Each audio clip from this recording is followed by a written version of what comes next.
just curious what your thoughts are on the fight itself. Do you anticipate? I know everybody plans for the full 5 rounds, but do you anticipate having to go the full 5 rounds with him, or do you think this fight will end early?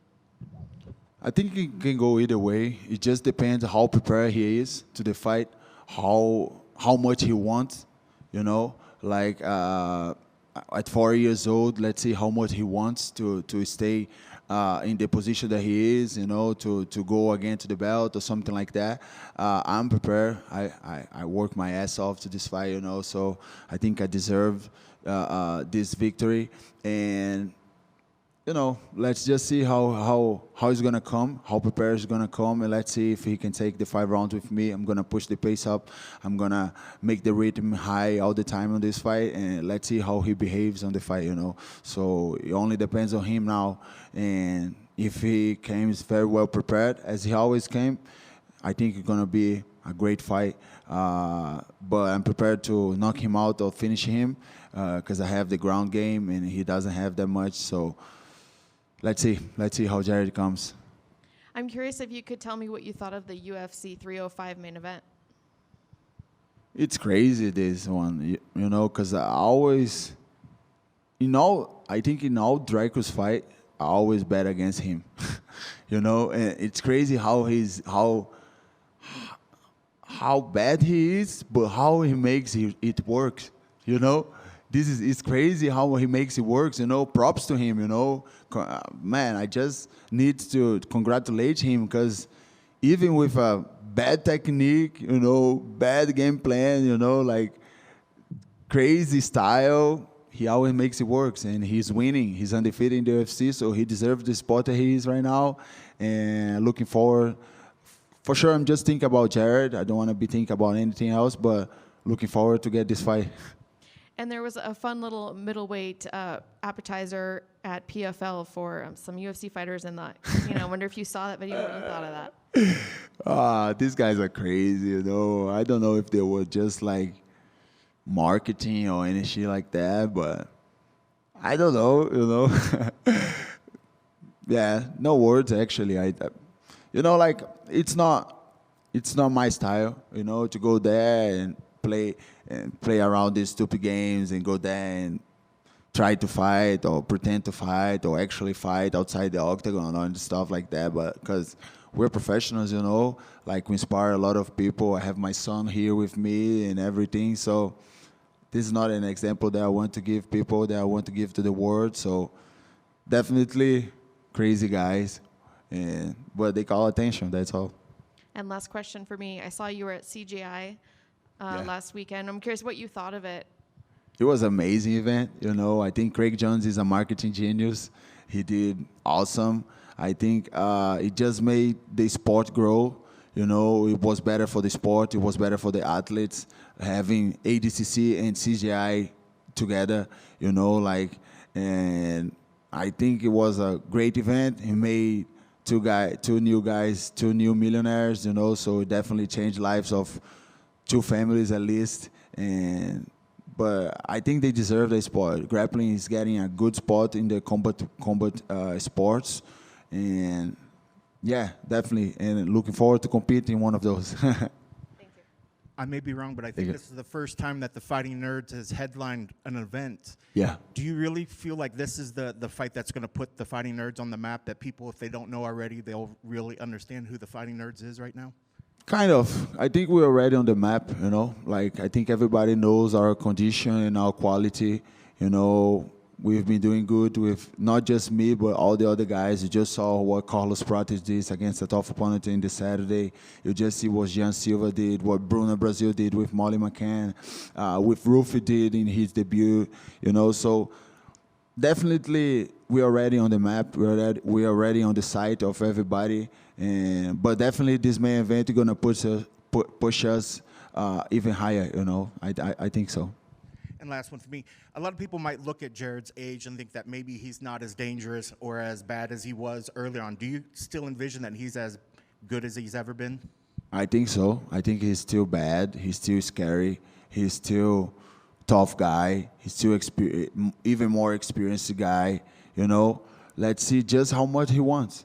That's the only thing that that is on question on this fight, you know, because I know he's still dangerous. He still has power on his hand, but let's see just how much he wants. Thank you. Kyle, what makes the Fighting Nerds so different from other gyms? Because, man, you guys are on a roll right now. Man, I don't know. I think the teamwork.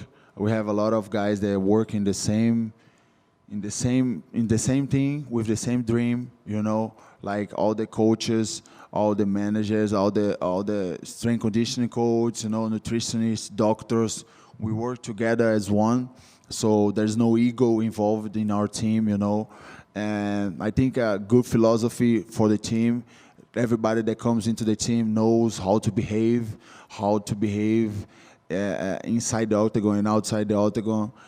They knows the style of the fighting nerds too. You know, the fighting style that we have, it's almost always the same. You know, calm, collected. You know, distance control. So everybody that comes in, they already know what to work on. You know, and we approach this job in a different way. You know, like we study not only trading punches. We study all the other aspects of the game, and the results are there for people to see.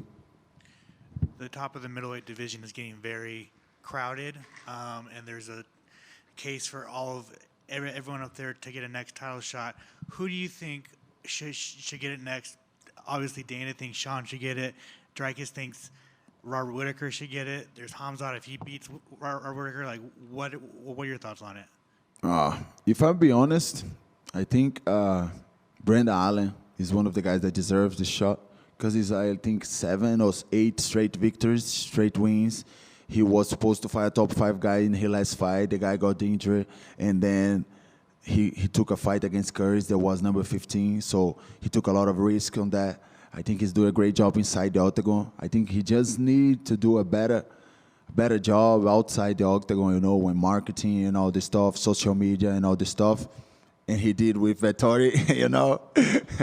So definitely I think he's the guy that really deserved that. I think Sean deserved that too because he already faced Adesanya, won Adesanya, he already faced Dricus, and I think he won that fight. So I think he deserves a rematch too. So I think these are the 2 guys that deserve the most, you know. And me, after a great win against Cannonier, I'm gonna prove that I can be the next contender. And the mantra of the fight against Paul Craig was that I was gonna knock him out, and I did it. And the mantra on this fight is that I'm gonna show everyone the new champ arrived. And finally, for me, what do you think Israel Adesanya should do after his loss to DDP? Do you think you should fight him next after Jared? Do you think he should take a step back? Like, what do you think he should do? Adesanya was very dominating guy in his age, you know, in his time when he was a champion. He's very good. He's still very good, very great striking and everything. I don't know if he can take like he needs to take me after the fight or anything like that. You know, I don't know if he's gonna want to do this kind of fights, or if he wants to go and do super fights or any other thing like that. If he's gonna retire or not, he said he's not going, but I don't think he's fighting soon. So let's see what the futures holds for him. I have a lot of respect for him. You know, he inspired me a lot when he was a champion and was just an upcoming guy. But if the time comes to fight him, I'm ready. Thank you. Thank you, bud, for taking the time. Yeah. We see you so much, whether it be in the cage or out, and I've seen you at Apex plenty of times, but now that you're that guy on that poster and you're going to just get so much more attraction to your brand, what was the reaction like initially when you talked to the manager, whomever, and said, okay, here's the contract, but look who's at the top of it? Man, it was a crazy reaction. I was with my father and my grandfather on my side, and my manager, Ivan Jatoba, he called me and said, Caio, he called me Caio, main event against Jared Cannonier. I was like, fuck yeah, man, you know, like, we asked it and we received, you know, like, I think it's the spot that I deserve to be in, you know. All the time that when I was the co-main event and doing fight here in the Apex and everything, I was always the guy with most interviews, with most media things inside the whole event, even more than the main event. So I think it's the sport that I deserve. I always wanted to be in the sport, and now it's just everything coming to reality. I was just happy as fuck. Like this is what we need. So with that being said, it obviously feels like everything is on track. Besides baby being born and that feeling of, like being a father now, how great is it that the UFC recognizes your hard work? And they're like, you know what, this is the guy that we can call to put on a main event on ESPN Plus, and he will deliver. It's good. It's good, man. It feels good, like now I'm in a different part of my life being a father. He's here with me. He's sleeping over there.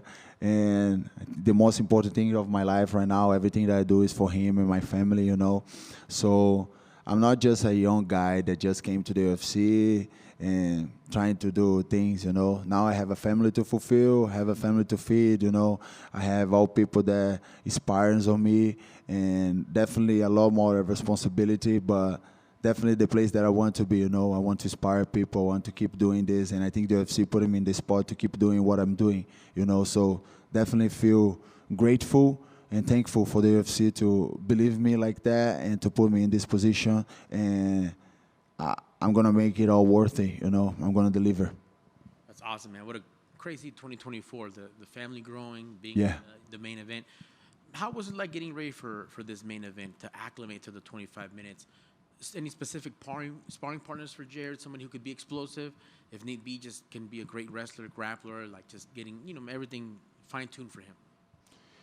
Like it was a crazy camp actually, because I got this fight 2 days before I fly to Manchester to corner Bruna Brazil in her fight against Molly McCann. And then I knew that I needed to be training there, and I was already training 3 or 4 weeks prior to that, So after that, I went to Manchester with her. I trained her, and I was doing my training too. I brought a partner there, so definitely I was preparing myself, doing everything that I needed to do. Then after that, I came straight to Vegas. So I've been here for the past 3 weeks with my team. So I bring everybody. We got a big Airbnb. The broadcaster got to me, and so we got a big Airbnb, and it was definitely a hard camp. It was definitely a camp that pushed me a lot, I needed to dig through, dig deep, in this training camp, because it's 5 rounds, and I don't want just to go there and fight 5 rounds. I wanted to push the pace 5 rounds, I'm going to make the pace high, I want to get Jared tired, so I needed to dig deep, but it was the best camp of my life. It's been the best wake up of my life.